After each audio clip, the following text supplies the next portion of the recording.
स्वागत करता हूँ फिर से आपका अपने YouTube चैनल अपनी पाठशाला इंडियन में। दोस्तों मैं आज हिंदी का पार्ट 10 लेके आया हूँ जिसका नाम है संधि।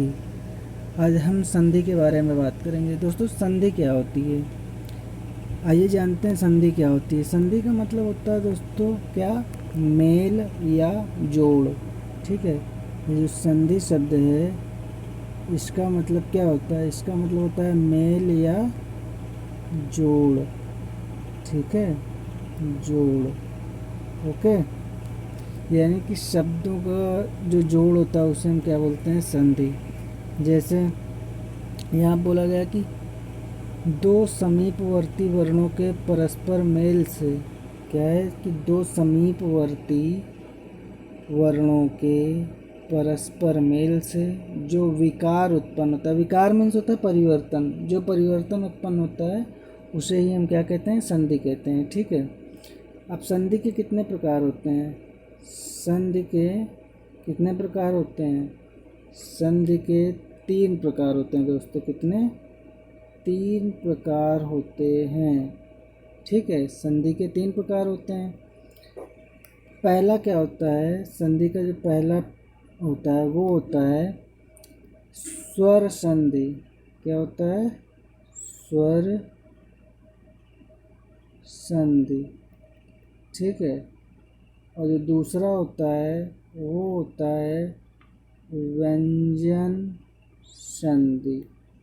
तीसरा जो होता है वो होता है विसर्ग। क्या होता है, विसर्ग संधि। ठीक है दोस्तों, ये 3 याद कर लीजिए, ये 3 आपको समझ में आना चाहिए कि स्वर संधि, व्यंजन संधि और विसर्ग संधि, ये 3 तरह की संधि होती हैं। ठीक है, जिसमें से जो स्वर संधि होती है दोस्तों ये 5 होती है। क्या होती है, 5। स्वर संधि कितनी होती है, 5 होती है। तो हम स्वर संधि के बारे में बात कर लेते हैं। ठीक है, यही ज़्यादा इम्पोर्टेंट होता है, यही ज़्यादा पूछा जाता है। तो स्वर संधि के बारे में बात करते हैं, आइए देखते हैं। स्वर संधि में जो 5 होते हैं वो होते हैं पहला, दूसरा, तीसरा, चौथा और 5वां। पहला क्या होता है दोस्तों, पहला जो होता है वो दीर्घ होता है। क्या होता है, दीर्घ, दीर्घ संधि। ठीक है, दूसरा होता है गुण संधि। कौन सा होता है, गुण संधि। ठीक, तीसरा होता है वृद्धि संधि। कौन सा, वृद्धि संधि। और चौथा होता है यण संधि। ठीक है, चौथा कौन सा होता है, यण संधि होता है। यण। और जो 5वां होता है वो होता है अयादि संधि। कौन सा होता है, अयादि। ठीक है, ये 5 आपको इम्पोर्टेंट हैं, इसी को याद करना है, इससे बाहर क्वेश्चन नहीं आएगा। ठीक है, तो दीर्घ संधि क्या होता है ये जान लेते हैं। दीर्घ संधि जो होता है वो क्या होता है, उसमें देखिए उसकी पहचान क्या होती है। दीर्घ संधि में क्या होता है कि बड़ा आ या बड़ी या बड़ा ओ की मात्रा आती है। जैसे मान के चलिए यहाँ पे क्या है, बड़ा, बड़ी ई और बड़ा ओ, इसकी मात्रा आती है, शब्दों में इसकी मात्रा लगी रहती है। ठीक है, अभी हम ऑब्जेक्टिव टाइप क्वेश्चन जब करेंगे तो उसमें हम आपको ये क्लियर कर देंगे। ठीक है, फिर उसके बाद क्या है दूसरा कि गुण संधि। अब गुण संधि क्या होता है भाई, गुण संधि में जो होता है वो ए, क्या होता है, ए ओ। ठीक है, ओ, यानी कि एक मात्रा ऊपर जो लगी होती है, ए की, ए की, मतलब ए की, ओ की, ये एक मात्रा जो होती है, जैसे कि ऊपर देखिए एक मात्रा लगी है ना इसमें, तो ये जो एक मात्रा होती है अगर ये कहीं पे आता है तो वो क्या हो जाता है, गुण संधि। ठीक है, अगला है ये जो हमारा वृद्धि संधि है, इसमें क्या होता है, इसमें 2 मात्रा, जैसे इसमें एक मात्रा आई थी, अब इसमें क्या है कि 2 मात्रा, यानी कि इसमें हो जाएगा ए। ठीक है, इसको तो ए पढ़ेंगे, ये ए है और औ। ठीक है, क्या, औ, 2 मात्रा, तो जिसमें 2 मात्राएँ आएंगी वो क्या हो जाएगा हमारा, वृद्धि संधि। ठीक है, उसके बाद अगली बात करते हैं कि यण संधि की। क्या है, यण संधि। तो यण संधि में क्या होता है, इसमें क्या होता है भाई, देखिए या, ठीक है, या थोड़ा सा, चलिए ठीक है, इसमें या, र, ठीक है, और वा, या, र और वा जो होता है, इसके पहले क्या होता है, आधे अक्षर का यूज होता है, ठीक है। क्या होता है, आधे अक्षर, जैसे आधा ता आ गया, आधा वा आ गया, ठीक है, इस तरह से। जैसे आधा ता की बात की जाए तो यहाँ वाह है, वाह के पहले आधा ता लग जाएगा तो त्वरण हो जाएगा ना, त्वरण। तो त्वरण क्या होगा, यण संधि होगा, ठीक है। उसके बाद जैसे व्यवहार, यहाँ या के पहले आधा वा लगा दिए तो व्यवहार, तो ये क्या हो जाएगा, यण संधि हो जाएगा, ठीक है। उसके बाद थोड़ा सा जगह नहीं इसलिए इसको हम साफ करते हैं, ठीक है। आइए अयादि संधि की बात करते हैं। अयादि, क्या, अयादि।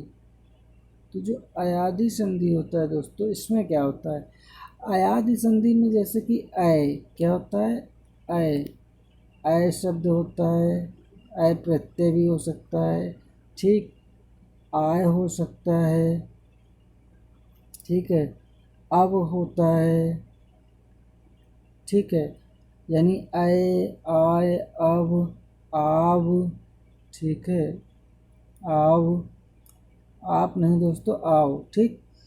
उच्चारण हो, जैसे इसका क्या होता है, उच्चारण होता है, यानी कि अधिकतर शब्द क्या होते हैं, जैसे कि 3 अक्षर के होंगे। ज़्यादातर जो शब्द इसके अयादि के होते हैं वो कितने अक्षर के होंगे, 3 अक्षर के, ठीक। जैसे शयन हो गया, क्या हो गया, शयन हो गया, ठीक है, और गायक हो गया, नायिका हो गया, पावक हो गया, कमल हो गया ना। थोड़ा सा मतलब कि इस तरह से जो 3, हाँ 3 अक्षर जिसमें होते हैं वही क्या होता है, अयादि संधि होता है। Very good. चलिए, तो दोस्तों यहाँ तक आपको समझ में आ गया होगा। अब हम थोड़ा सा ऑब्जेक्टिव टाइप का क्वेश्चन करते हैं, ठीक है, जिससे आपको क्या होगा, जो मैंने अभी समझाया वो अच्छे से आपका यहाँ पे अप्लाई हो जाएगा, तो आपको अच्छे से समझ में आ जाएगा, ठीक है।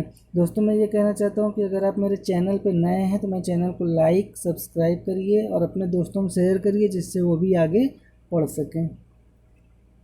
देखिए दोस्तों यहाँ पे क्या है, पहला क्वेश्चन है, बात करते हैं इसकी।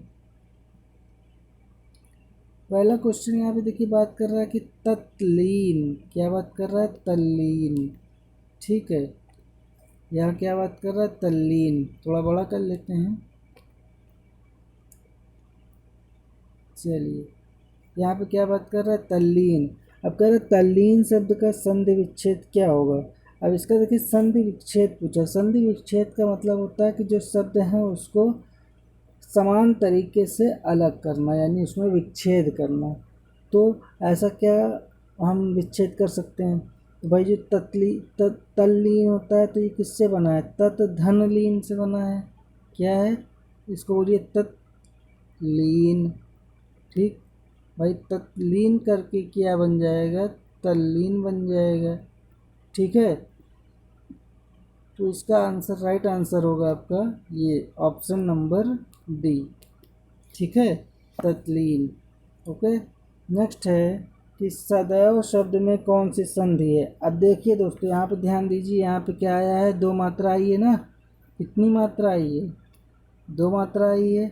तो हमने क्या बताया था, 2 मात्रा यहाँ पे होगी, आय की मात्रा होगी तो क्या होगा, वृद्धि होगी। तो यहाँ पे क्या हो जाएगा, वृद्धि संधि, ठीक है। उसके बाद अगला क्वेश्चन है वाक जाल।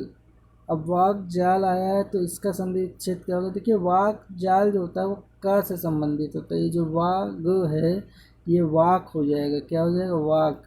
यानी कि इस तरह से देखा जाए तो आपका पहला ऑप्शन राइट होगा, वाक जाल, ठीक। नेक्स्ट क्वेश्चन है कि द्वा अपि, क्या है, द्वा अपि का संधि विच्छेद होगा। अब ये द्वा अपि क्या है, द्वा अलग हो जाएगा और अपि अलग हो जाएगा, यानी द्वौ धन अपि, ठीक है। ये द्वा तो है ही है, द्वा के साथ वाह लग जाएगा, तो ये जब अलग करेंगे तो ये औ की मात्रा बन जाएगी। तो इस तरह से बी नंबर ऑप्शन राइट है। अगले क्वेश्चन की ओर बढ़ते हैं। अगला क्वेश्चन है कि अत्यधिक, क्या लिखा है अत्यधिक, ध्यान दीजिएगा दोस्तों, का शुद्ध संधि विच्छेद क्या है। अच्छा, अत्यधिक पूछ लिया जाए कि कौन सी संधि है, तब क्या आप नहीं बता पाएंगे। देखिए यहाँ पे क्या है, या रा ला, मतलब सॉरी या रा वा, यानी या के पहले आधा आ रहा है अक्षर ता, तो क्या होगा ये भाई, यण संधि होगा ना। ठीक है, क्या होगा, यण संधि होगा, मैंने बताया। ठीक है दोस्तों, वीडियो को जो मैंने स्टार्टिंग में बताया उसको आप अच्छे से ध्यान से पढ़ लीजिएगा, एक पेज में लिख लीजिएगा, उससे आपको बहुत ही बेनिफिट मिलेगा। ठीक है, आइए अगला क्वेश्चन देखते हैं। हाँ, इसमें क्या पूछ रहा है कि अत्यधिक शब्द का शुद्ध संधि विच्छेद क्या होगा। तो अत्य क्या होगा, अति हो जाएगा, क्या हो जाएगा, अति अधिक, अति अधिक। ठीक, अति मतलब क्या होता है, अति मतलब होता है बहुत, और यहाँ पे अत्यधिक मतलब कि बहुत ही अधिक, बहुत अधिक। ठीक है, इसलिए हमारा ऑप्शन नंबर कौन सा सही होगा, बी नंबर। ठीक है, आइए अगले क्वेश्चन की तरफ बढ़ते हैं। अगला क्वेश्चन है कि निम्नलिखित में से कौन विसर्ग संधि है। अच्छा, यहाँ पे विसर्ग संधि की बात है, और विसर्ग संधि हमने नहीं बताया है, लेकिन फिर भी ये जान लीजिए विसर्ग संधि क्या होता है, जिसमें जब संधि विच्छेद करने पे आहा की बिंदी है। ठीक, जैसे यहाँ पे निरंतर है तो कैसे लिखा जा सकता है इसको, निहि धन रंतर। ठीक, निहि अंतर, सॉरी रंतर नहीं अंतर, क्या हो जाएगा, अंतर। ठीक है, तो ये निहि अंतर, तो ये आहा की बिंदी आ रही है, इसलिए ये क्या हो जाएगा, विसर्ग हो जाएगा। जहाँ पे भी आहा की बिंदी का यूज होगा वो विसर्ग हो जाएगा। ठीक है, तो इस हिसाब से हमारा ऑप्शन नंबर ए सही है। ठीक है दोस्तों, अगला लिखा है कि इति धन आदि, क्या लिखा है, इति धन आदि यानी इत्यादि। अब इत्यादि भाई पूछ रहा है, इत्यादि देखो ध्यान दो दोस्तों, यहाँ पे क्या है, या के पहले क्या है, आधा है, तो कौन सा होगा, यण संधि होगी। ठीक है, यण संधि होगी। नेक्स्ट क्वेश्चन है कि मनोहर शब्द में संधि है। अब मनोहर कितनी मात्रा आ रही है, एक मात्रा आ रही है। ठीक, तो क्या सही होगा, नहीं, क्योंकि भाई इसमें थोड़ा सा ये भी ध्यान देना है, इसका संधि विच्छेद हम करेंगे, संधि विच्छेद आना बहुत ज़रूरी है। ठीक है, संधि विच्छेद आपको आना चाहिए। तो संधि विच्छेद कैसे होगा, इसका हम करेंगे तो मनः, क्या करेंगे, मनः धन हर, मनोह धन हर, सॉरी मना धन हर। ठीक है, मना धन हर, तो ये मना धन हर जो है यहाँ पे बिंदी आ गई, तो ये क्या हो जाएगा, विसर्ग हो जाएगा, क्या हो जाएगा, विसर्ग संधि, इसलिए ऑप्शन बी हमारा राइट होगा। ठीक है, अगला क्वेश्चन है कि निम्नलिखित में से एक कथन गलत है। भाई देखिए इसमें से कौन सा कथन गलत है। पहला है कि संधि में दो पक्षों का मेल होता है, दो पक्षों का मेल होता है, सही बात है। चलिए, संधि तोड़ने को विच्छेद कहते हैं, ये भी बात सही है भाई कि संधि को अगर हम तोड़ेंगे तो उसको विच्छेद कहेंगे। समास में पदों के प्रत्यय समाप्त कर दिए जाते हैं। अब समास में जो होता है पदों के प्रत्यय समाप्त कर दिए जाते हैं ना। ठीक, ये भी सही है। समास तोड़ने को विग्रह कहते हैं, समास तोड़ने को विग्रह कहते हैं। ठीक है, देखिए संधि विच्छेद कहते हैं, समास को पद समाप्त कर दिए जाते हैं, समास तोड़ने को विग्रह कहते हैं, ये सब सही। ठीक है, तो भाई गलत कौन सा है, गलत है ए नंबर। कौन सा, पहला ही नंबर यहाँ पे गलत है। क्यों, हमने क्या बताया था स्टार्टिंग में कि संधि क्या होता है, दो समीपवर्ती वर्णों के परस्पर मेल को, क्या, समीपवर्ती वर्णों, लेकिन यहाँ पे क्या कह रहा है, दो पक्षों के मेल को। ये दो पक्ष नहीं होगा, दो वर्ण होना चाहिए, क्या होना चाहिए, दो वर्ण होना चाहिए, तब ये सही होता है, इसलिए ये गलत होगा, हमारा आंसर ए होगा। ठीक है, आइए अगली बात चलते हैं। यहाँ बात करें कि निम्नलिखित में से एक कथन गलत है। अब इसमें से कौन सा गलत है, ये देखिए, वही चीज़ें पूछा गया है कि दो वर्णों के मेल से होने वाले विकार को संधि कहते हैं। अब भाई दो वर्णों के मेल से होने वाले विकार, ये बात तो सही है, दो स्वरों के मेल से उत्पन्न विकार को स्वर संधि कहते हैं। ठीक है, ये भी सही हो सकता है। आगे देखते हैं। अगला है कि व्यंजन से स्वर अथवा व्यंजन के मेल से उत्पन्न विकार को व्यंजन संधि कहते हैं। ये भी ठीक है।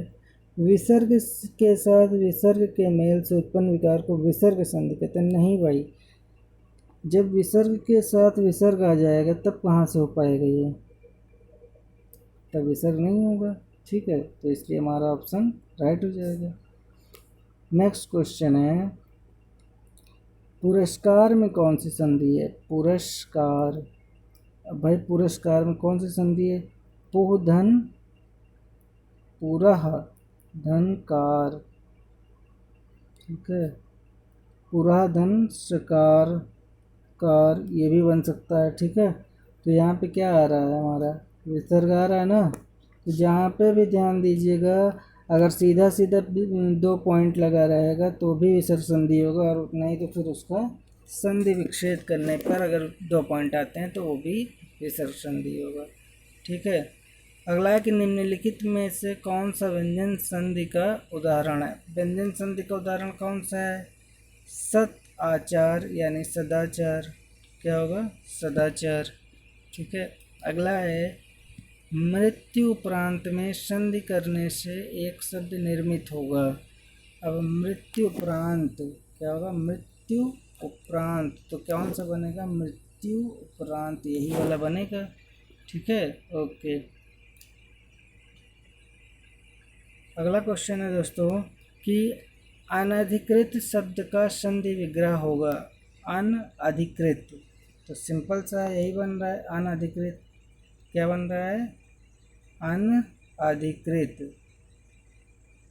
ठीक है, ये जो अनधिकृत है ये वाला हमारा राइट आंसर होगा। ठीक है, अगला क्वेश्चन की बात कर रहा है कि कपि धन ईश का सही संधि संयोजन कीजिए। तो कपि ईश, कपीस होगा। क्या होगा? देखिए यहाँ पे क्या है कि छोटी है इसमें और इसमें बड़ी है, तो दोनों छोटी और बड़ी मिलकर के बड़ी ही हो जाएंगे, और ये कपीस हमारा राइट आंसर हो जाएगा। फिर है विसर्ग के साथ स्वर अथवा व्यंजन के संयोग से जो विकार उत्पन्न होता है उसे किस संधि के नाम से जानते हैं?